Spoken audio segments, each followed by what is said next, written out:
Hi, I'm Kristen. Welcome to Scrap Fabric Love. This week I'm surprising you guys with a quilt along. Yay! Normally I would give you a little bit of notice, maybe like a video saying there's a quilt along coming, but I really only just thought about this week, and so we're gonna go with it. And that's kind of the theme of the whole thing. So basically, we're gonna make a version of a quilt I've already got a video about. I've called it my Modern Improv Scrap Quilt. It was one I made for my friend Angie for her wedding a couple of years ago. Some of you might remember it, but probably not very many because it was 2 years ago and the channel was even tinier than it is now. Anyways, I know some of you have sent me photos and shown me your versions of this quilt, so I know that people can follow that one. However, I've also had comments lately, last couple of videos particularly, but I've had them before, of folks saying they can't do improv, they're not creative, they wish they could just fly by the seat of their pants a bit more. All these kind of things, which are kind of like self-limiting comments that, I just don't think are true. I think you all can do it.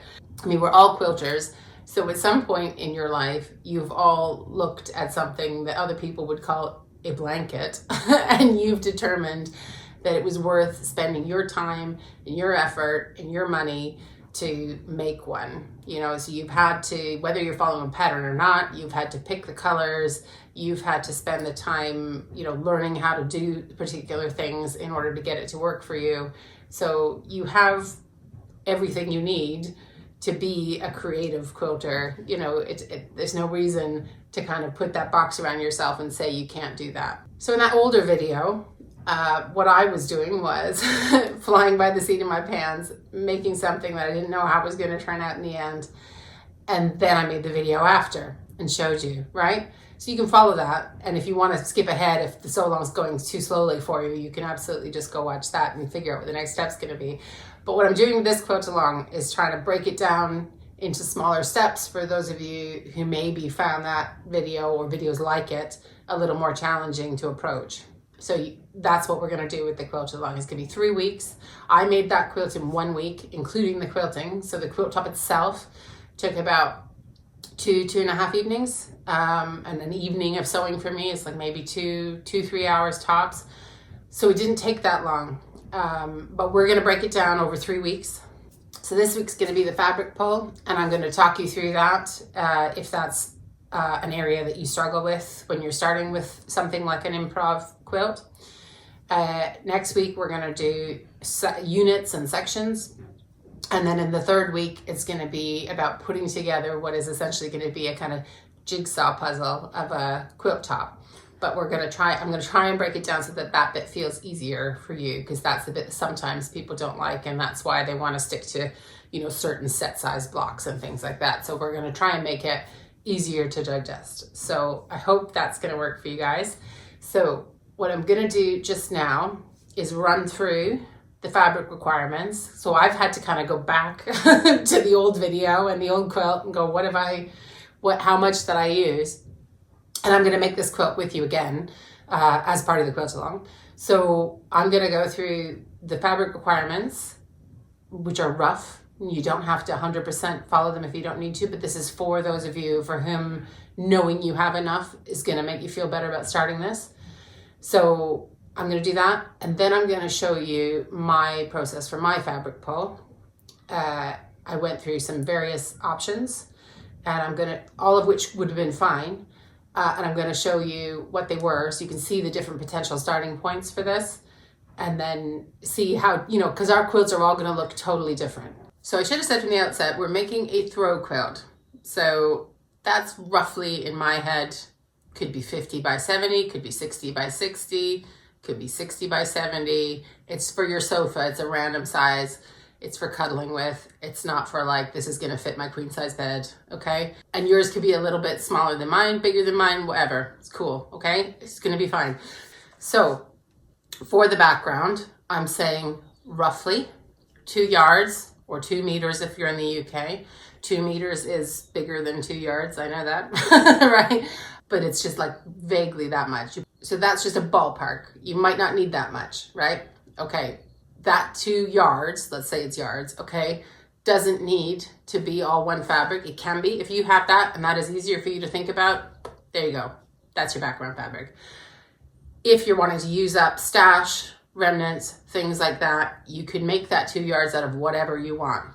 So for my one with Angie, it was low volume fabric.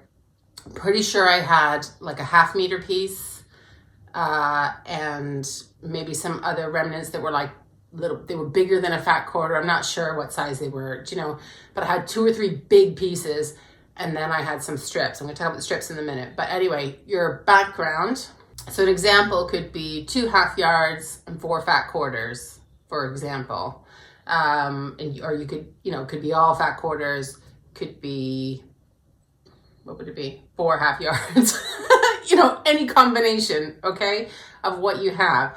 My only tip to you or suggestion and what I'm going to follow for my background is that all of those fabrics are in a very similar color family. So for the one I did for Angie, it was low volume, meaning like white on white prints, really low, like when you look at it from a distance, it was white. And it didn't, and the pattern didn't pop out. It's not like one of those ones with like a floral print on it or something like that. And you could do that for any color, right? But say you're using blue, let's just say, right? I wouldn't suggest that you used 4 different shades of blue as your background. So here are some blue fabrics. This is a plain blue. This might even be the same. It looks very close, but I'm not sure. But let's say it was slightly different. That would be fine. This has a print on it, but it's basically the same color. I hope you can see that. I don't know if you can with the lighting in the room. But then I wouldn't, this is obviously not enough for the background just now, but then I wouldn't add to this, because that is gonna pop out. That's gonna be my focus instead of the scraps that we're using. And I'm not gonna add this because it's so much brighter. Or this, because again, that's so much brighter. What I could do is put these two together as a background, bright, but they look the same. Like that's got a print, this is solid, but they look similar. So that's what I'm talking about in terms of a similar color. I don't mean throw all the oranges or all the browns at the background or whatever. If that's too much to think about, then just pick one fabric as your background, that's fine. And that's probably gonna look, the result of picking one fabric and not a mix of them, it's gonna mean that it's gonna look even more modern. Because it's going to have, because what modern means is like, well, it means different things to different people, but one of the things it often means is negative space. So there's lots of resting space in the quilt. So when you see the scraps, they are the stars and the rest is just background, right? So if thinking about what goes with what in terms of the colors for the background is too much, you don't have to do it, right? You just pick one background fabric. And when I talk about the strips that I'm going to talk about in a minute, you can either find something that coordinates for that or just cut a strip from that background fabric. Absolutely fine. Okay. Next, after that, after your background fabric, what we need is something in the same color. So again, like if my background was this, it could be this, right? We need strips, 2 or 3, roughly. If you got 2 long jelly roll strips, that might be okay. 2 or 3 of that kind of width, that kind of length, roughly. You might not use it all. But you'll probably use some of it for coping strips and things later on. Don't worry about that now. We'll get to that later. Yeah, 2 or 3 strips that are the same color as your background fabric. So again, you could cut that from the one background fabric, or you could add in another strip that you have left over from something that coordinates with the background fabrics you're choosing. Okay, next. Okay, there's 2 more things you need, and you can let either one dictate the other, okay? So you need 1 accent fabric, and you might want to pick your scraps that's going to be the focus of the whole quilt first before you pick the accent fabric, or you could pick the accent fabric and use that to go and find your scraps. Depends how your brain works. Okay, but for the accent fabric, so in Angie's quilt for me, it was that teal fabric. I'm going to say you roughly need a fat quarter. It doesn't have to be a full fat quarter. It can be a scraggly cut remnant. It can be bigger, slightly. You can have 2 that are similar, but slight, like again, same example. This could be an accent fabric together. If you didn't have enough of just one, that's fine, okay? So that's your accent fabric. I would suggest for this that was like a solid or a color on color print. That's what I'm calling. There's probably another term for it. But that's what I'm, you know the term white on white. So like this would be blue on blue, right? So that kind of thing for your accent. Okay. And lastly, or most importantly, what's going to be the star of the show for this quilt, which is the scraps. And I've kind of come up with a rough ballpark of kind of 20 to 25 scraps, or if you have them, but you don't have to have them, you don't have to use them, orphan blocks. So if you notice in the quilt I did for my friends, it was mostly some scraps. If you've seen that video, it's like some Ruby Star scraps that came from a scrap bag from a quilt shop near me. And then I also had some of these mini flying geese blocks that was just from another post I've done. So I have this free mini flying geese template that you can download, and I had some extra and they were in the color that kind of went with the scraps. So I decided to combine them. So I'm not going to teach you how to make flying geese for this quilt. You don't have to have flying geese in your quilt, and I'm not going to have them in mine that I'm doing with you this time. But if you have orphan blocks, that can be a starting point for pulling in other scraps and kind of making the quilt a bit more interesting. So you don't need to use orphan blocks, but if it helps you to get an idea and a starting point, then you can. So when I show you the practical example of me choosing my fabrics for this quilt, I'm going to start with my orphan block box, but spoiler alert, I don't end up using any orphan blocks. So it's just an option because it is something that I did the first time around. I've given you some rough measurements for scraps. This is, as with everything, the strips, everything else, the accent fabric, this is all just a ballpark. So I just looked at what I used last time, and it was roughly 20 scraps that were, or orphan blocks, that were roughly 3 by 4 inches, 5 by 7. So there were some bigger ones, there were some littler ones, and then I also had my accent strips. So we're gonna go through adding all of those next week, but you just need a pile. You might not use them all. So maybe collect 25 and be okay with not using them all. So the only thing that I would ask you to keep in mind for the scraps is that they somehow speak to each other. So what does that mean? So it could mean it's like 2 or 3 colors that you like the look of together, and then you like the look of with your background fabric and your accent fabric, or it could be ones from a similar fabric line. So for the one I did previously, they weren't all the same color, but they were all Ruby Star scraps. So they were of a similar kind of style. Do you know what I mean? Or they could be all geometric prints. They could be all florals. They could be all metallic. I don't know, whatever, right? Just something that makes them feel to you like they go together. So there's no set rule with that. So whatever you think looks like it, this is where you need to start trusting your own instincts. So again, I'm going to show you some examples of how I, for example, grouped the orphan blocks I considered, and then how I'm grouping the scraps that I'm going to use. I don't actually use, you can probably see a color wheel up behind me. I don't actually use that. I just got it free in a magazine. I thought it was pretty on the wall, but if something like that helps you, you can find resources like that on the internet that shows you what color goes with what color. But I think if you kind of just use this as a practice, just kind of lay out some scraps and put things together and just see what is pleasing to your eye. Okay, don't overthink what's going to be pleasing to somebody else. Just think about, does that look nice together to me? Or does it look better if I take that one out or add this one in? Okay, and they're not all going to be touching each other. So remember that as well. There's going to be spaced out, so they don't need to be, it doesn't matter if they look good, all squished together, but just as a general family of scraps, whether you're like, yeah, they look like they want to live together in a quilt, then that's what we're going to choose, okay? So all of this probably sounds like gobbledygook. So I'm going to show you the example of me picking the fabrics that I'm going to use for this quilt, and hopefully that'll make it a million times clearer, I'm hoping. Okay, so what I'm going to do now is show you a few potential starting points. I basically went through my orphan blocks box. I have a box of orphan blocks, which is like quilt blocks that didn't make it into a quilt, essentially, to show you some places where you could start. Okay, I didn't end up using orphan blocks as my starting point this time, but anyway, just to show you the various ways you could start. So for example, I found this pile of, looks like little scraps with black around them.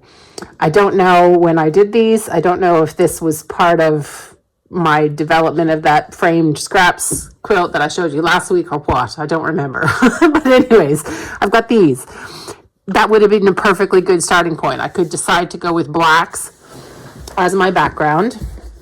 And I could say my other colors that I'm going to look for scraps would be like orange, pink. That's what I'm seeing here. There's pink in that one. And I might have chosen to leave the blue one out or include it and just make it, you know, colorful like that. And I could have, the accent color could have been, it could have even been that blue or pink or something like that color. Might have been the way to go with it. Okay. But I decided this was too similar for this time to the one I just did last week. I feel like I've done this color story before, the pink and orange and stuff. So I'm going to leave these. I'm not going to use these. Okay. Another potential starting point, because you might have different kinds of scraps and blocks. These are some leftover bits and things I just sewed together at the end of the last sew along. I had two quilts, a navy and pink one and a rainbow one, and this was the scraps from the rainbow one, and I started making these half rectangle squares and various random bits. For what purpose, I don't know. I just did. And then I have some I didn't actually sew together at all, like that, and some little tiny ones that I didn't even bother to press. Anyway, so I could have decided to go with this. Again, I would have gone for various whites as the background. And I guess I probably would have picked one of these colors as the accent, but I don't know. It's a little bit more difficult because there's a lot more solids and there's just so many colors. So I don't think I'm going to go with that one because I think it'll just end up looking like the scrap quilt after that, after that sew along quilt. So I'm not going with that one. Right. Third option I had from my orphan block box, if that's where you want to start. You don't have to, but that is where I started last time with the flying geese, the teal kind of ones that you would have seen in that one. Anyway, so I've got like partial, what are these called? New York Beauties, I think. So I think I've got one of those. I think there's more in here somewhere. Maybe not. Maybe that was the only one that was a similar color. This is like a test block for something. These, I don't know what that is. That's just a scrap block. This was like a mistake block for my, I've got like an improv hexagon log cabin block that I did a video about, and I just started this one wrong. It's not quite right. But the colors kind of go with these ones. This is another video about like floral and solid and floral and geometric kind of scrap blocks. I made a few of these. They're not all in here because they weren't all the same color. But anyway, I saw this bundle of stuff, and this was like pastels, I guess, right? Is it pastels? Basically, is what that could. So I could make a quilt based around these because they're in a similar color family. Do you know what I mean? And so then they already have a mix of whites. So that would have been another way. But I'm looking to make something, you know, we've called this a modern scrap quilt, and this is all kind of floral and hearts. It's not feeling that modern to me. So this could be some other orphan block project, I'm sure, but I'm going to leave that for now. But just to give you an idea of the ways you could start it.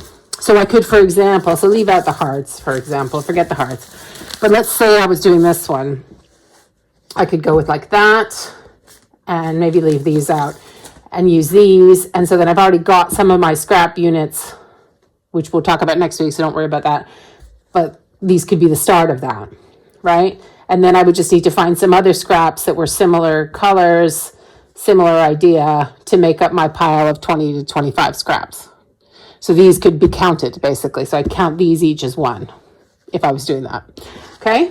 So that's what I'm not doing, but here's what I am doing. So I've decided to go with gray for my background. I have this huge piece of fabric. So you can use different bits that make up 2 yards, or you can use one big piece. I happen to have one big piece, but I'm also going to add to that some other grays. So I might not use all of this for one thing, but I think this looks like a scrap of that. So I'm going to use that. I don't know. I guess I've already cut it up. I might unfold this and find it's all scraggly inside. And then I've got other little bits. These are different fabrics, but they're very similar grays. So they're going to go together. And then I've got this one, which I may or may not use with the airplanes. And that one was a little lighter in color. And then if I found like I didn't have enough, I have this one.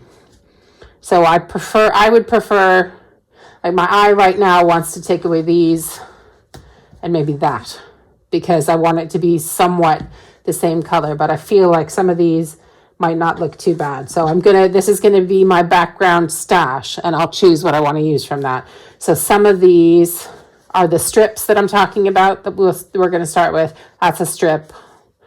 This is a strip. This is obviously a scrap that was probably cut. I bet you that was cut off the side of a quilt back or something. These are strips, and this is a partial jelly roll strip. So that I've got more than I need here. You don't need this much fabric, but this is basically a bundle of what you could put together, and you don't need to have something as big as that. I don't even know how big that is, but that looks like a lot to me. So this could be smaller, and some of these could be larger pieces. So whatever you can find roughly adds up to 2 yards. If you have more, great, we probably won't use it. If you have less, you might find you need to add to it or make your quilt smaller or something. Okay, so that's my background. Then I had some scraps left over from a scrap box that I've shown you before when I was making placemats, I think, I bought this at the Birmingham Festival of Quilts last year. And so it was this scrap bag from, I can't remember the name. I will find it and put it up on the screen if I can. And it's just a range of different scraps. And this isn't all of them. I've used some before, but these were ones that I thought could kind of go together in an interesting color combination that I don't feel like I've used before. So it's basically kind of purples, oranges, and a tiny bit of blue. This is peach, but I feel like it could work in there. So this would be, but these are quite large. So this is kind of bigger than I need. So I might cut that up. I could even cut it up a few times. So I'm going to go ahead and count that as 2. So for my 20 to 25, so 1, 2, 3. That's a big one, but let's call that 4. 5. We'll call this one 6. And then this one feels quite big, and I feel like I would cut that up. So 7, 8, right? And then I got to find a few other things. So I found that 9. Found that 10. So we're going for lots of purples here. Found a charm pack square 11, 12. And then I've got some of these scraps, which are just random purples, so I could cut those smaller and use them. I'm thinking these are going to be that sort of accent color, like the teal in the other one. So these are 3 charm pack squares that are all the same. I think that's a partial jelly roll. I don't know. These are some little bits of batiks, and this is a slightly bigger piece. That might be a fat quarter. Not sure. It's a similar shade, so if I feel like I need more. So I've got a little pile of this is the accent. And then maybe, because this is solid, maybe that's like a secondary accent. Not that you need that. So I don't have 25 yet. I've still got to do a little bit more gathering. And then I picked out a kind of secondary bunch of stuff. So this was another scrap from here that I didn't really think. The purple's there, but the yellow I wasn't sure about. And then, let me just maybe a bit. And then I've got a few more charm pack squares that are vaguely in that orange family. That was another one from that scrap bag that I wasn't sure fit in this pile. And then I've got this random trimming from something and another trimming, and then a bit more blue if I felt like I needed it. So I possibly won't use this pile. This isn't the key pile, but it's kind of like maybe I'll add that in. So I'm going to set that aside for now, but I'm going to work on growing this pile to more decide whether I'm going to use these dark ones or not, and figure out a pile of my 20 to 25 scraps. So if they're smaller, you want more than 25. If they're big, then 20 is probably fine. And I could cut these up even more. This could be, that could be 4 really, a lot of these. But then I'd have recurring ones throughout the quilt. So if you like the idea of that, you could cut up some into smaller bits. So this is the kind of vague color story I'm going for. Kind of purples, orange, and maybe some blue to break it up because there's like blue in here and blue in here. And then the gray background. So it looks a bit random there, but I think it's going to look nice. I do. So that's what I'm going to go for, but obviously you could go for something completely different. So, but this is what I'm going to go with. Doesn't mean that's all the colors you have to go with. Someone actually emailed me and just in the course of talking about something else told me how much they hated orange. So sorry to that person that I'm using orange now. But anyway, so that's what I'm going to use. I hope you have fun this week picking out your fabrics. Don't stress too much. Just pick whatever you have the most of, that should be your background color. And whatever scraps are calling to you, they should be your scraps. And then just find something roughly like a solid or a print that's not too much. Like that would be okay as your accent fabric if I had more of that one kind of thing, right? And that's all you have to do this week. So that's it. That's all you have to do this week.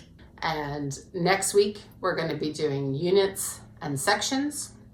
And then in the last week, I'm going to show you how we're going to put together that jigsaw puzzle of a quilt top. And we're hopefully going to break it down and make it easier for you if that's the bit that's kind of scaring you.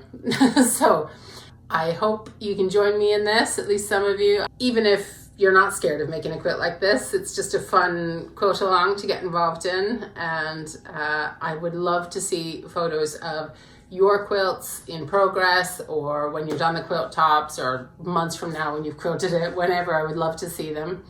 I'm not sending it, like I'm going to send out an email to my newsletter, telling them this is happening, but there's no downloads, there's no patterns you need, there's no supply list, you don't need to get anything from me to get started other than listening to this video and then coming back next week for the next one. So hope that's going to feel easy and doable and fun for all of you, and I hope to see you next time.